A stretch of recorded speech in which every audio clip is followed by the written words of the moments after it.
Bonjour à toutes, bonjour à tous. Good afternoon, everyone, and thank you for joining us for this controversy session focused on education in France. Can we change the trend, the downward trend in education? Thank you for being with us now. I am Sébastien Georges. I am involved with Les Républicains, and we're going to be talking about the decline of education. This is a fundamental issue. It's something that's not been much on the front pages over recent days, unfortunately, but it is nevertheless a really very important issue. We can see today that France is having increasing difficulty in significant rankings, and that's impacting its role in the economic world. So today, particularly through the PISA rankings, we can see that there's a real challenge for France here. However, this could be changed. There's lots of talent in France. There's some brilliant businesses, and our guests are good examples of this. And so we want to reconcile the world, so we need to connect education and the economic world. So to talk about this, we've got Mr. David DUPONT-NOEL, who is on the far right with regard to me, but not the far right. He is a managing director with Deloitte, which has he's been working since 1992 with Deloitte. He's been an associate since 2001 and a member of the executive committee. Over these recent years, he's particularly focused on auditing and insurance. On my right, in the middle, is Pascal, who is executive chairman of the Fédération de la Haute Couture et de la Mode. He is professor emeritus at the ESCP Business School, which is one of the big French business schools, and he organizes fashion weeks with the main fashion industry players. So the idea here is for everyone each person to express their perspective on this issue of education. And so we'd like to hear from you, Mr. DUPONT-NOEL. How do you see this question of the decline of education in your activities today? Can you see a significant decline in terms of education? So first of all, thank you very much for inviting me to join in this theme. So I'm going to try and convince you about the importance of the national importance of this issue. You mentioned this already. The rankings are not good for France. We are 6th or 7th world power, but on the PISA rankings, we're 26, 27 in maths and 29 in science. Actually, this is true for the whole of Europe. There's only Switzerland, Germany, and another country that have got good rankings. When you're between 16 and 25, we think there are about 10% of young people who don't know how to read. And it becomes 20% if you add the number of young people who have difficulties reading. This is a study done between 1997 and 2017. Only 1% of today's students would be among the 10%, top 10% of the past. So that's a real issue. At the same time, we can see that we've got a whole number of medal winners. We've got universities and business schools that are well known and of high level, which are envied around the world. We've got researchers in a whole number of areas who are behind innovation. So you can really raise the question of how can we have this? How is it that we have this this situation? Do we have a two-speed system with a very elitist approach where there is an elite with resources that are working at an international level, and then there's a much bigger proportion who are really suffering? Or are the positive results perhaps due to a past political approach, past policies that are no longer really moving forward? And so I think this is a real issue that is not only an educational issue, but it's an issue linked to competitiveness, as you mentioned. And these issues around competitiveness, economic competitiveness, are linked into dependency and sovereignty for us at a national level, on the international stage. And there are three other components. We are not managing to put if we have a lower level of teaching, this reduces employability for everyone in schools. And so we want to make sure that we can teach people to learn. This is a service that we also are wanting to sell people. The second point is that social inequalities are increasing and are increasingly clear. We can see this in the social professional categories of people that are reaching the best higher education institutions. It's only really the top 20% that are making it into these big schools. And this is not good for national cohesion.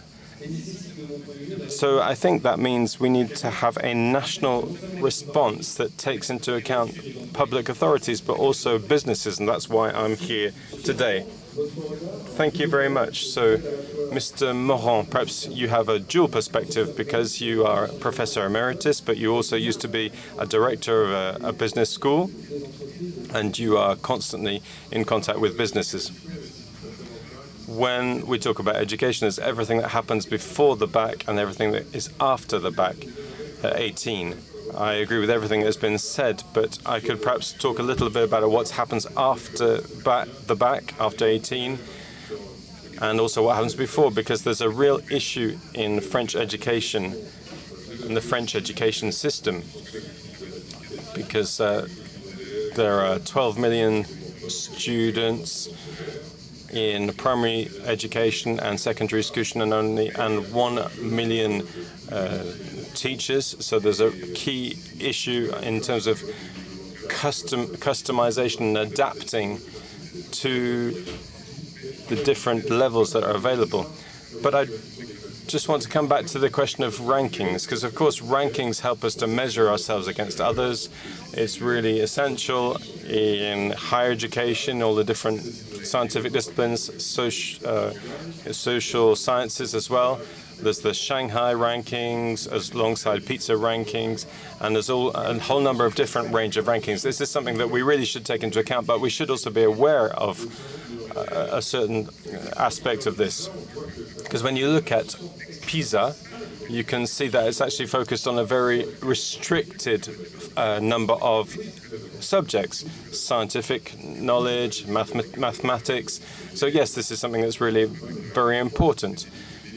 So it's very clear that people are going to have trouble if they're not well advanced in these areas. But very briefly, if we focus on what happens before bac, we need to think about our policy, our educational policy. We can't mechanically just focus in on one area.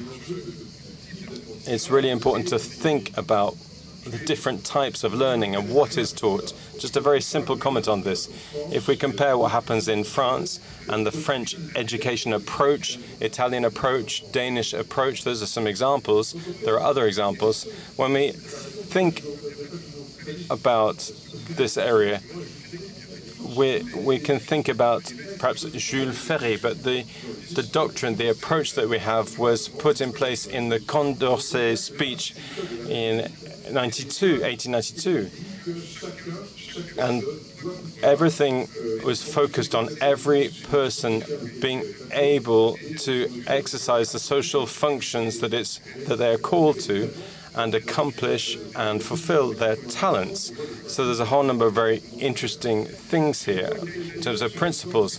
Let's have a look at the Italian example in a very specific area. So the history of art is not at all taken into account in the PISA rankings, but in Italy, history of art is a key issue and a mandatory subject. And it's not a secondary issue, because if there was no history of art, the industry of fashion and creative industries would be a lot less developed, whereas this is a very important sector in Italy.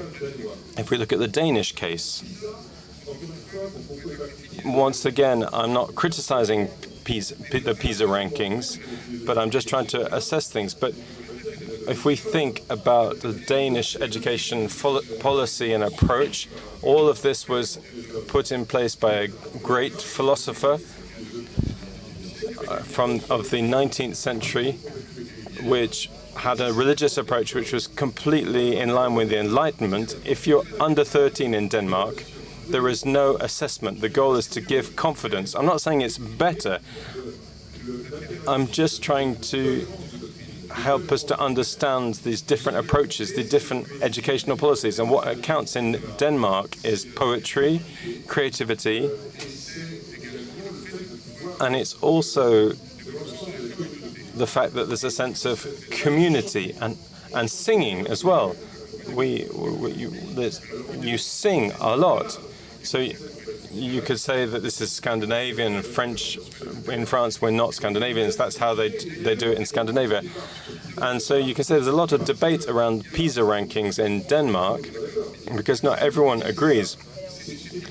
People say that it could change this sense of the collective, this sense of learning, this sense of creativity and confidence in yourself. And in this Danish approach, the goal was to understand that we are living people who learn throughout life. So I totally agree with what has been said, but I think we had to have an overall perspective on things. I can see that I'm running already out of time. I'm looking at the time here. I want to say a few things a bit later on about higher education. Yes, perhaps I could respond to what you just said. I think, yes, I can accept that in terms of creativity and these sensorial aspects of learning.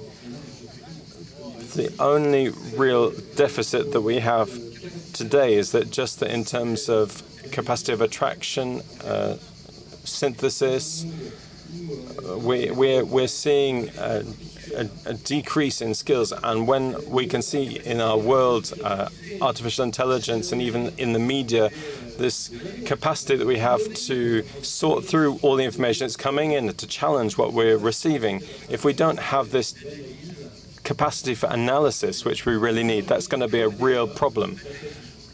And today, we are in France, we're really missing it in terms of the technical innovation.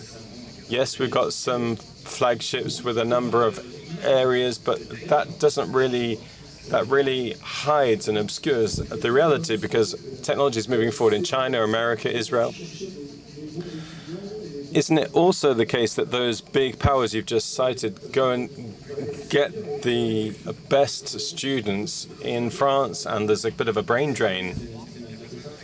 Yes, actually, it's worse than that. The best students go and get additional training elsewhere, and that means they are recruited elsewhere.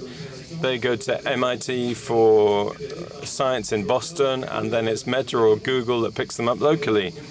And then they will work for those businesses. So there's a real issue here that we need to be competitive in these areas. Yeah, I totally agree with all of that. And if I connect into higher education here, there are nevertheless some really brilliant French minds who are working in France, and there's so many of them. But in terms of this European gap around technology, including artificial intelligence. If we compare with the US and China, that's a very real issue. We haven't got very much time. I just want to say three things, if I can. Three things in terms of higher education, three aspects that are not contradictory. The first issue is about university. What is the key issue in university? I would say that in higher education, this is not the case of the big schools, but in order to learn and optimize the system, particularly in all of these disciplines, there needs to be a number of skills that are put in place. There needs to be teaching schools, there needs to be educational engineering, because leading study programs and designing study programs is not the same thing as being an excellent teacher and being an excellent researcher.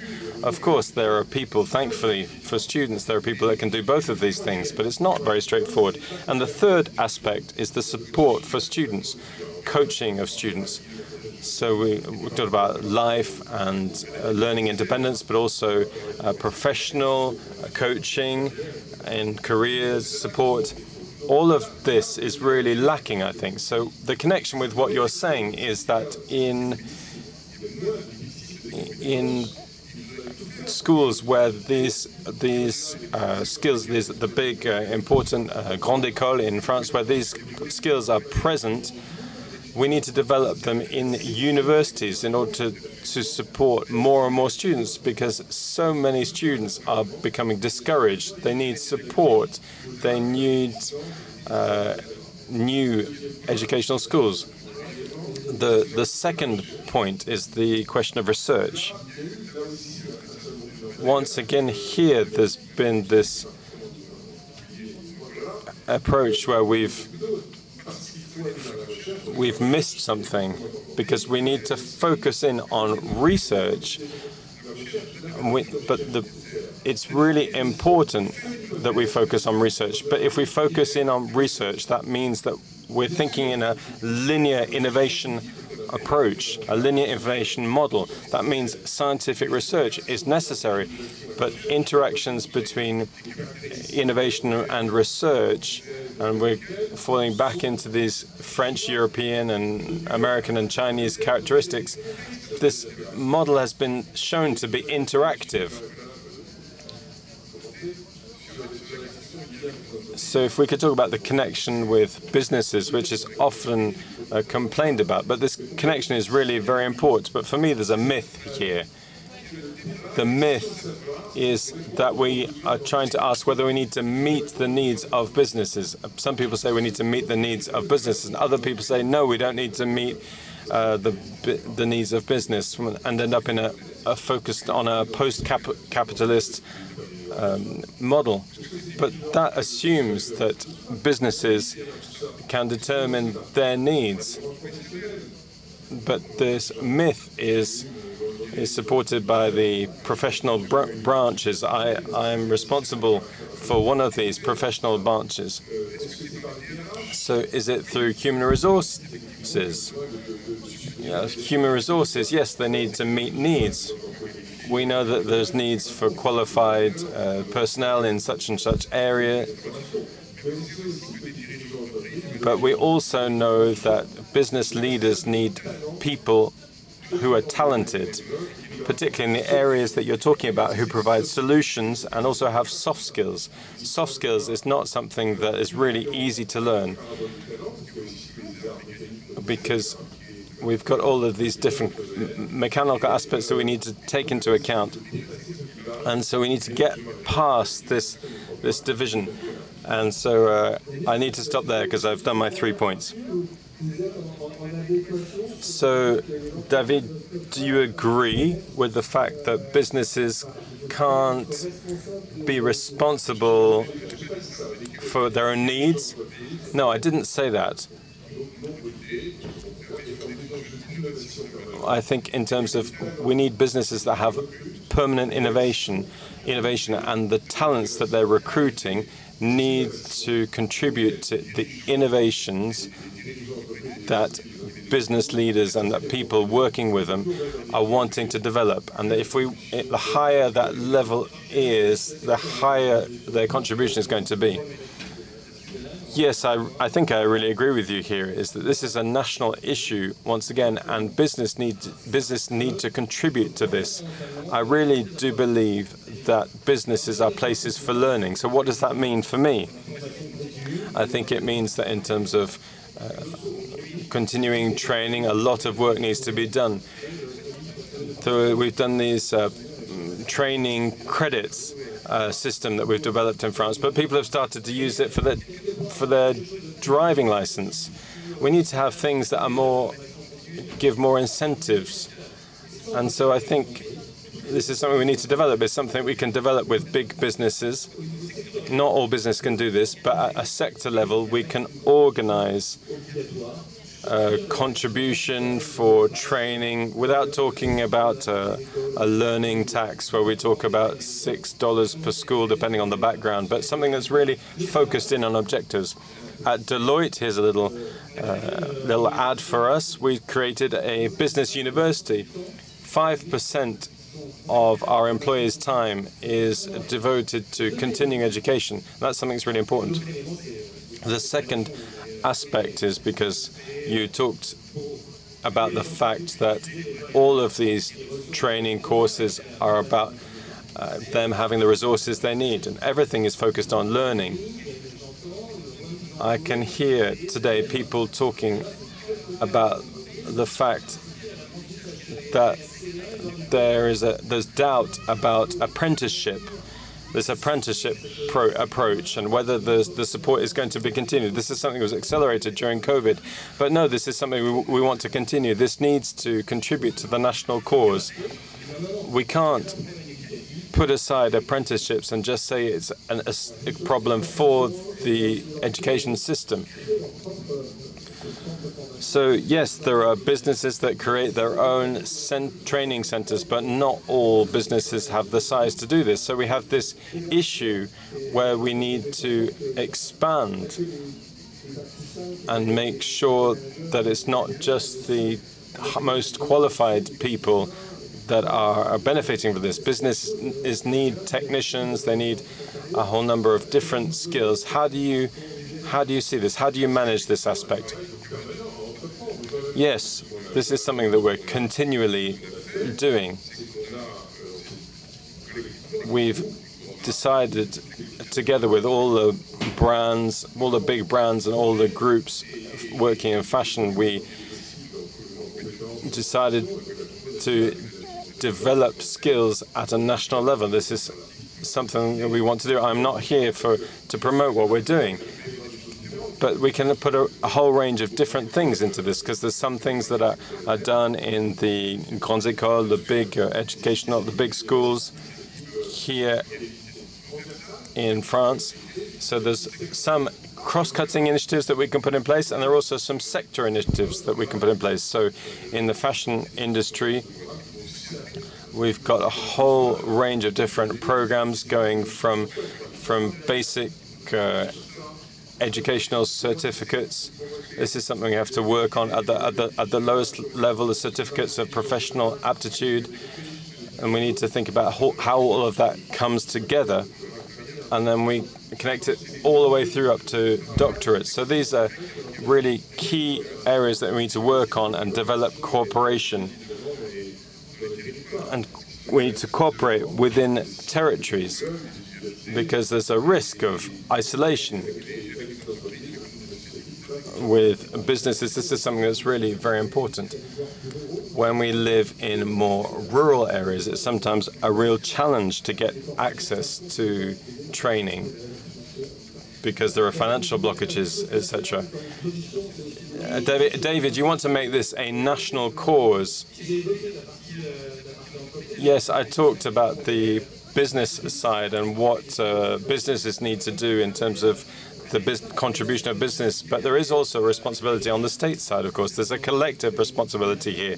This is a key economic and cultural issue, and it's linked into sovereignty and independence. So this question of national education system, this education in the broader sense, the fact that it's kind of sort of 8th or 9th in opinion surveys in terms of what's a priority for people. So we've got employment, we've got inflation, all of that is much important. So education is about 7th or 8th on the list, and that's not promising in terms of reversing this trend. They had this experience in Germany about 20 years ago. They were in a bit of the same situation. And it's a bit different there because they have the different lands, and they managed to federate together in order to put in place an incentive to improve this situation. It's a real issue around cohesion at the national level. If we don't make it possible for all people to have education that gives them confidence for the future, we'll have lost something. At the moment, we are putting a division between the private sector and the public sector. We need to bring them together. There needs to be flexibility with the national education system in order to learn methods from the private sector or export approaches out. There needs to be a greater permeability between these two worlds. We need to try and go further rather than separating things out. We can see there's a lot of private equity funds that are investing in private schools and investments because the parents are involved there and there's a confidence. And that's something we're losing in the public sector, but that we need to put in place. I want to come back to this question of permeability, which is really fundamental. If I had 3 words about this, the first word is perhaps the most important, but they're all important. There's this question of the cross-cutting nature and the diversity. Innovation is born of diversity and of cross-cutting approach. If we have a silo approach, then we'll do some things really well, but we won't have a collectively optimal approach. So we really need lots of innovation, and this innovation is fed by a cross-cutting approach. And then there's the question of confidence. There's confidence in the system, confidence in the players in the system, the teachers and what they're doing. We know that COVID was a catalyst for a degradation of confidence, and we really need to keep in mind that the youngest members of society, even in the top schools, this is something that really needs to be continually developed. There needs to be educational innovation in order to encourage people to develop confidence through encouragement and through support. If you look today at a lot of young people, there's a real lack of confidence. There's depression. I don't want to be too dramatic here, but there's a real sense of unease. Whatever the know-how, the knowledge that we're communicating, we can't teach knowledge of any kind and cultivate positive and productive emotions if at the same time everything isn't being done in order to develop confidence.